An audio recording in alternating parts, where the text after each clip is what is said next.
अंदर आज की इस वीडियो में हम बात करेंगे issue of debenture for consideration other than cash. ये टॉपिक आज हम डिस्कस करने वाले हैं बहुत अच्छे से।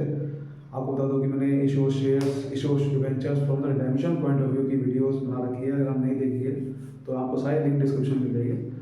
इस वीडियो में हम पूरा इसको अच्छे से समझेंगे। Issue of debentures for consideration other than cash. पहले फिर जमें इसकी बात करेंगे यार कैसे करते हैं। तो जो issue of debentures other than cash वाला टॉपिक है, तो इसमें बेसिकली आपको जो जर्नल एंट्री का ध्यान रखना होगा कुछ। तो पहले एक जर्नल एंट्री होनी ही होनी है, उसको पहले समझ लेते हैं। वो क्या है? देखिए, या तो आप एक एसेट खरीदोगे अपने बिजनेस में, आप एक एसेट खरीदोगे फिक्स्ड एसेट टेंजिबल वाला, तो उसकी एंट्री होती क्या है? कोई भी एसेट खरीदोगे उस एसेट का ऊपर नाम लिखना है, उस एसेट का अकाउंट खोलना है डेबिट, और टू अभ्यास करना है। कैश में नहीं खरीदोगे, उधार में खरीदोगे और उसका नाम नहीं पता तो लिख देना है टू वेंडर। जिससे भी आपने कोई एसेट खरीदा है तो asset account debit to vendor account. जैसे मशीन खरीदी है तो machine account debit to vendor, plant खरीदा है plant account debit to vendor account. उसके बाद अगर आपने एसेट नहीं खरीदा, बिजनेस खरीदा है, तो व्हेन बिजनेस इज परचेज्ड, आपने एसेट नहीं बल्कि बिजनेस खरीदा है आपने, तो एंट्री क्या होगी? तो बिजनेस खरीदने की एंट्री होती है कि आपको जितने भी एसेट खरीदे हैं बिजनेस में उसको डेबिट कर दो, सैलरी एसेट अकाउंट डेबिट। या तो आपको क्वेश्चन में एसेट के नाम देगा, उन सारे नाम को लिखो अकाउंट डेबिट, या तो सीधा बताएगा कि एसेट इतने हैं 50 साल के बड़े हैं, तो सैलरी एसेट अकाउंट डेबिट 50 साल के हैं। फिर टू सैलरी लायबिलिटी अकाउंट, क्योंकि एसेट भी खरीदोगे तो लायबिलिटी भी साथ में लोगे। लायबिलिटी होती है क्रेडिट, अब या तो लायबिलिटी नाम देगा या फिर आपको सीधा लायबिलिटी बता देगा। और टू नाम किससे खरीदा है? टू वेंडर अकाउंट, नाम नहीं बता दो टू वेंडर अकाउंट। अब क्या होता है कई बार आपको ये जो अमाउंट है टू वेंडर अकाउंट ये पहले से गिवन होती है, यानी कि पहले बता देगा कि हमने बिजनेस 50 लाख रुपए का खरीदा और एसेट इतने हैं लायबिलिटी इतनी है। यानी कि अगर आपको पहले बता दिया कि कितने रुपए का बिजनेस खरीदा है तो वो नाम यहाँ लिखना है, वो अमाउंट यहाँ लिखनी है। अगर आपको पहले ही बता दिया, नहीं बताया तो कैसे निकालनी है? वो एसेट में से लायबिलिटी को माइनस करना है और ये अमाउंट आ जाएगी। यानी कि अगर आपको ये समझना है कि पैसे कितने देने हैं उस वेंडर को बिजनेस खरीदने के टाइम पे, तो एसेट में से लायबिलिटी को माइनस करके वेंडर में अमाउंट लिख देनी है। तो अगर वेंडर में अमाउंट लेके दे रखी हो पहले से, तो फिर क्या होता है कि कोई ना कोई छोटी साइड आएगी, या तो ऊपर छोटी आएगी या नीचे छोटी आएगी। तो अगर ऊपर छोटी साइड आई तो आपको फिर लिखना पड़ेगा साथ में ऊपर गुडविल अकाउंट, क्योंकि अगर ऊपर छोटी आई इसका मतलब आपने बिजनेस ज्यादा में खरीदा है, देने कम थे पैसे, देने ज्यादा पड़ रहे। जब देने ज्यादा पड़ रहे पैसे तो ऊपर गुडविल अकाउंट आएगा। लेकिन अगर आपको नीचे छोटी साइड मिली तो लिखना है to capital reserve account. For example आपके एसेट थे बिजनेस में 50 लाख के, लायबिलिटी थी 10 लाख की। अब कायदे में तो आपको 40 लाख का बिजनेस खरीदना चाहिए था कायदे में, लेकिन क्वेश्चन में कह रहा है कि वेंडर को देने हैं 50 लाख रुपए देने। तो आपने अगर यहाँ 50 लाख लिखे तो ऑब्वियसली बात है ऊपर छोटी साइड मिलेगी। इसका मतलब आपने एक्स्ट्रा देने पड़ रहे हैं 10 लाख रुपए, उस एक्स्ट्रा को बोलते हैं गुडविल। और अगर आपको लिखा हुआ है कि वेंडर को देने पड़ रहे हैं 30 लाख रुपए, कायदे में दे रहे थे 40 लाख रुपए, तो फिर जो कम देने पड़ रहे हैं उसको बोलते हैं कैपिटल रिजर्व। समझ रही बात? ये दो एंट्री दोनों में से कोई होनी पहले एक होनी होगी।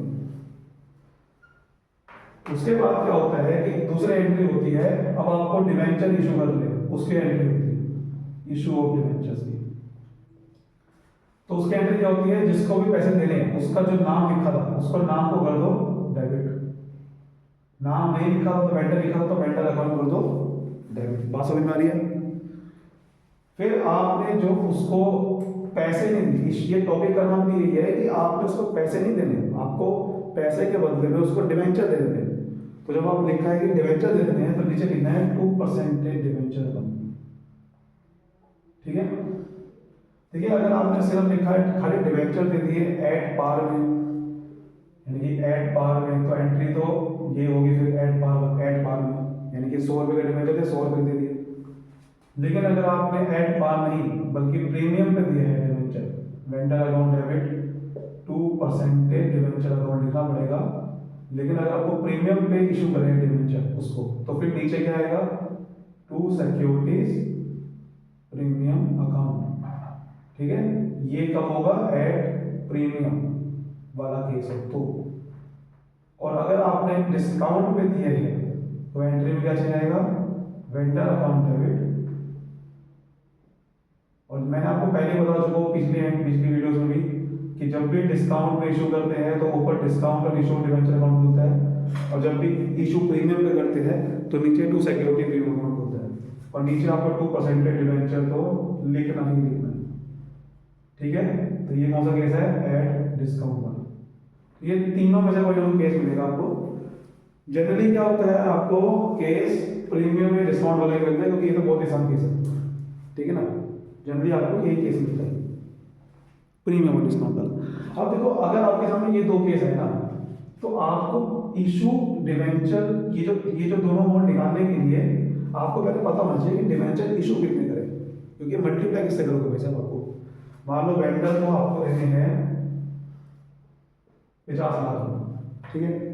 अब क्वेश्चन में कहा कि हमने इसके बदले में डिवेंचर इशू कर दिए, मान लो 8% डिवेंचर इशू कर दिए, और 100 रुपये का एक डिवेंचर है और प्रीमियम है 20% का।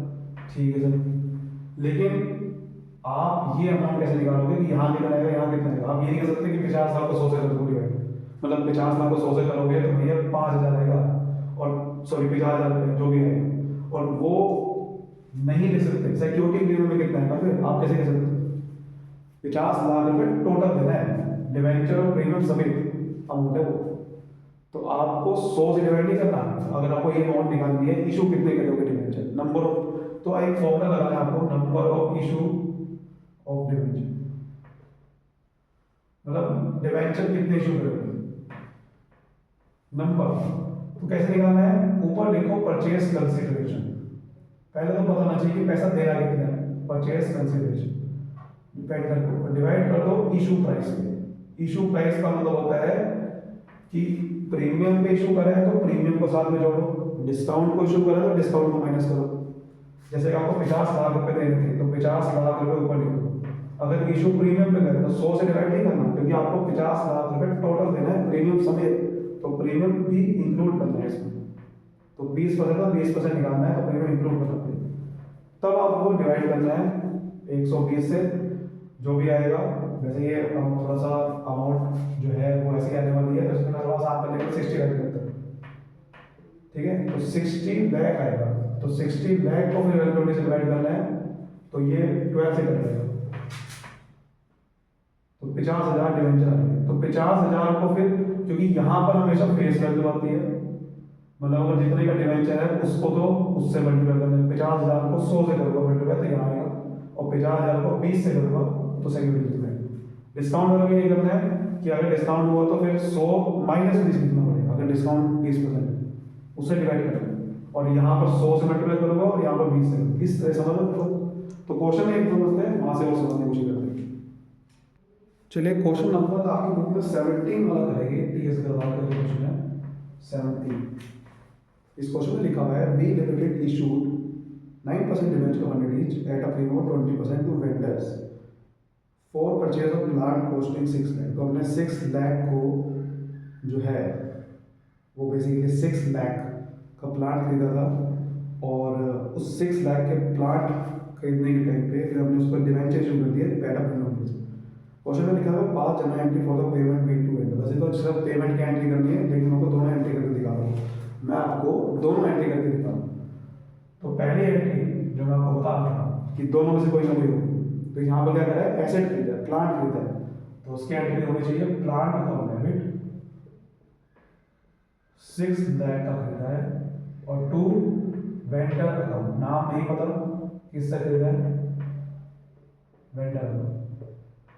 और अब दूसरी एंट्री में हमने इसको डिवेंचर इशू करे, तो मैंने बताया था पहले से वेंडर अकाउंट का वैल्यू कर दो डेबिट।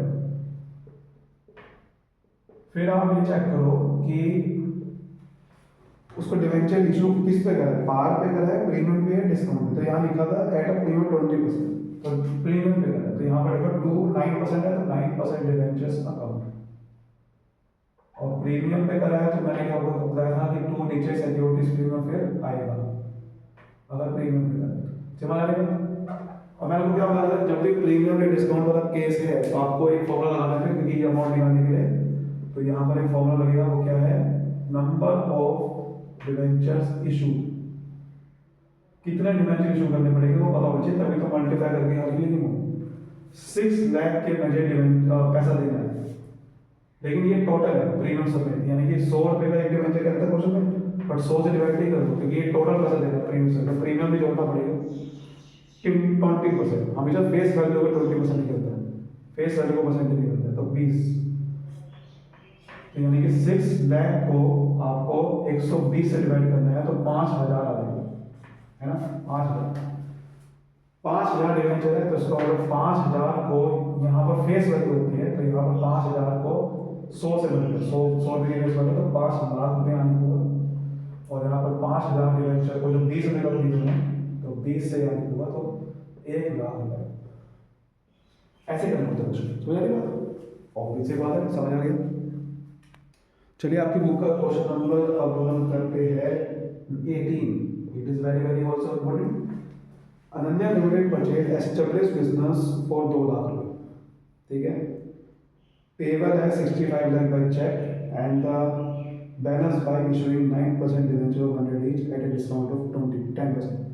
देखो बिजनेस खरीदा 2 लाख का, इन्हें सीधा बता 2 लाख का बिजनेस खरीदा, लेकिन ये तो बता नहीं रहा कि उसमें एसेट कितने थे, लायबिलिटी कितनी थी, तो अगर ये बता नहीं रहा तो पहली एंट्री तो पॉसिबल नहीं है, क्योंकि पहली एंट्री अगर बिजनेस करने की तभी करेगा ना जब एसेट लायबिलिटी भी हो मेरे पास, तो नहीं बता रहा ना, कोई प्रॉब्लम नहीं है, सीधा दूसरी एंट्री करेंगे। फिर इसमें दूसरी एंट्री क्या थी, वेंडर अकाउंट, अच्छा किससे खरीदा है, नाम तो नहीं पता, कुछ लोग क्या करेंगे अनन्या लिमिटेड लिखेंगे, भाई अनन्या लिमिटेड तो खरीदा है, किससे खरीदा है ये तो पता नहीं है, तो हम वेंडर अकाउंट डेबिट करेंगे।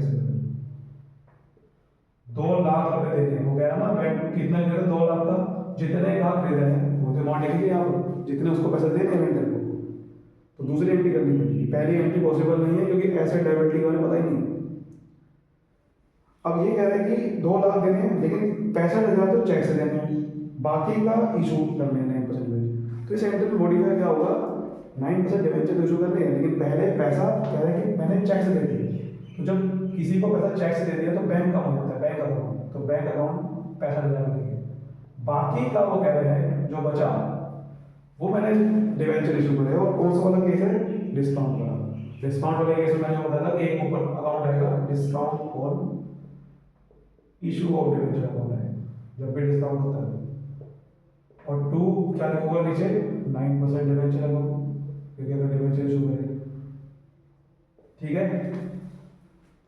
अब देखो जब भी आपको कह रहे हैं कि पैसा दिया तो चेक से दे दिया, अब जो नंबर ऑफ डिवेंचर इशू हमें निकालना है, नंबर ऑफ डिवेंचर इशू, क्योंकि जब भी इशू डिस्काउंट या प्रीमियम में होगा तो नंबर ऑफ डिवेंचर इशू निकालना पड़ेगा, जब भी ये निकालना है आपको उसके लिए पहले परचेज कंसेप्ट देखनी पड़ेगी 2 लाख, लेकिन अब 2 लाख को आप डिवाइड ना कर देना, क्योंकि डिवेंचर इशू जो करे वो 2 लाख रुपए पे करने के लिए नहीं करे, मैंने 2 लाख में से तो 65,000 मैंने चेक से पे कर दिए, तो जो डिवेंचर इशू करे थे वो किस पैसे को पे करने के लिए करे हैं, जो 2 लाख में से 65,000 पे करने के बाद बच गया पैसा, उसको पे करने के लिए मैंने डिवेंचर इशू करे, ना कि 2 लाख को, तो 2 लाख को डिवाइड नहीं करना, 2 लाख में से 65,000 माइनस करके डिवाइड करें, और अब कितने की डिवेंचर था, एक डिवेंचर 100 रुपये, लेकिन डिस्काउंट है तो डिस्काउंट माइनस करके 10% का डिस्काउंट है, 10% इसका 10 आता है, ये करना था, तो 1,35,000